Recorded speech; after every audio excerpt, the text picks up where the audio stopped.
The Deep Space Food Challenge is a public prize competition that NASA decided to start to reach out to the public to find new ways and approaches to the future food system for our space exploration crew.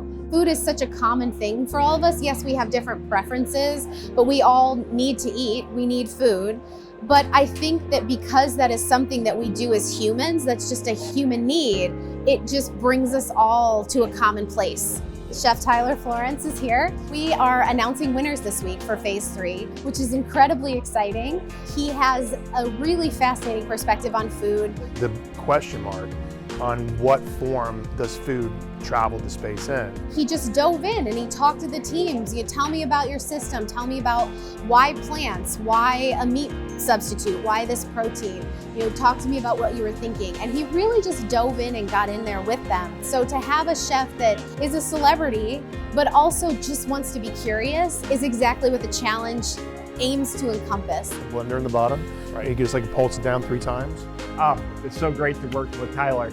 I've never been that much of a cook until I started on this project, and suddenly I'm thinking, okay, food science, what is food science? Oh, Maillard reaction, caramelization, gelatinization, protein bonding, at what temperatures do these happen? It's like I'm geeking out on common food reactions, and Tyler is also a geek on food reactions and how to make food. And so it's like we just meet in that technical area, and delicious.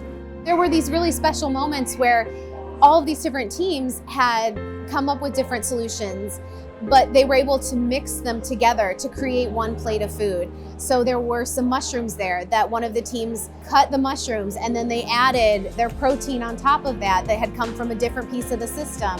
And then to be able to season that with some black soldier flies that had come from a different part of the system. And then to cook that in one of the competitors' appliances and be able to do that together and have fun. And you could feel that mood lift and oh, look what we made. So to be able to see that and witness that and watch that all come together in one plate of food was really exciting.